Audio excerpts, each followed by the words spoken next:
engkau telah menghunuskan 100.000 pedang. Saya akan menolak jabatan qadhi hakim ini dengan cara yang sedang saya pikirkan. Demikian ucap ulama terkemuka kepada sahabatnya ketika dia mendapatkan undangan Abu Ja'far al-Mansur untuk datang ke sebuah istana di Baghdad Dar as-Salam. Memang kala itu penguasa dinasti kedua Abbasiyah bernama lengkap Abu Ja'far Abdullah bin Muhammad bin Ali bin Abdul bin al-Abbas itu sedang bermaksud mengangkat seorang qadhi atau hakim. Salah seorang calon yang diajukan adalah Abu Hanifah al-Nu'man, ulama terkemuka itu.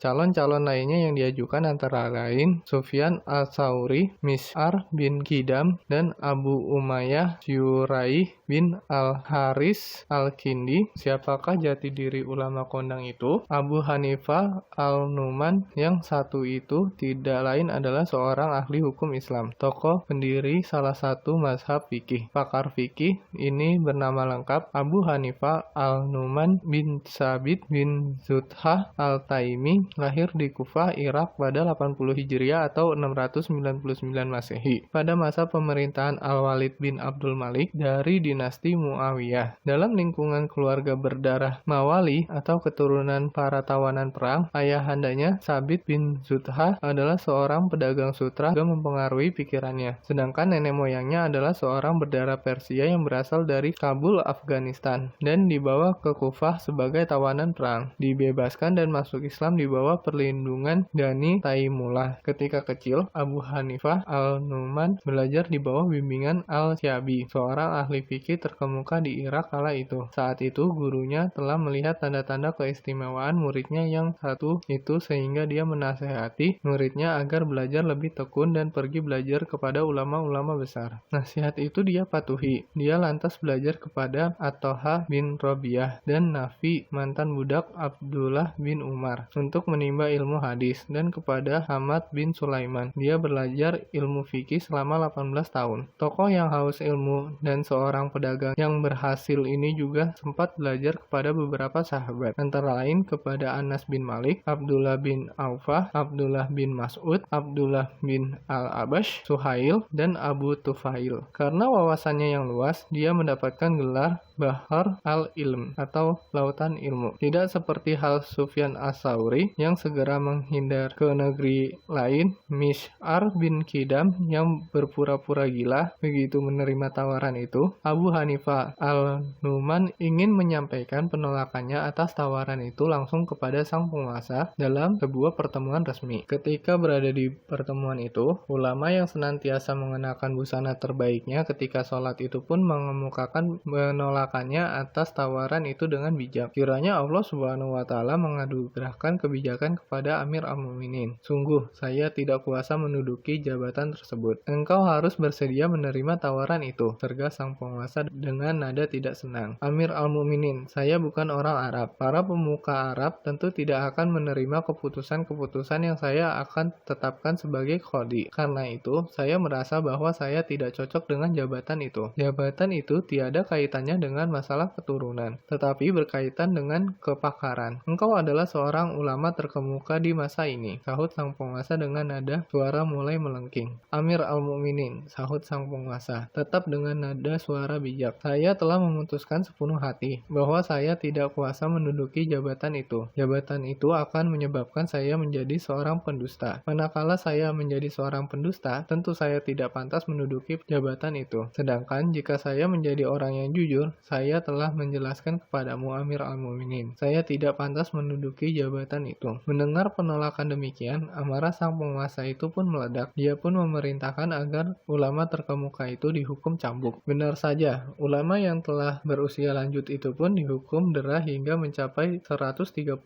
cambukan. Saat itu keluarlah Abdurrahman bin Ali bin Abdullah bin al-Abbas bin Abdul Muthalib, paman sang penguasa, seraya berteriak kepada keponakannya itu, Amir al-Mu'minin, engkau telah menghunuskan 10.000 pedang yang mengancam jiwamu. Tokoh itu adalah seorang ulama fikih penduduk negeri bagian timur. Dia dihukum cambuk tanpa dosa. Tidakkah engkau takut akan siksaan yang datang dari langit? Menerima sergahan keras demikian, Abu Ja'far al-Mansur pun memerintahkan seorang pejabat supaya melepaskan Abu Hanifah al-Nu'man dari bui.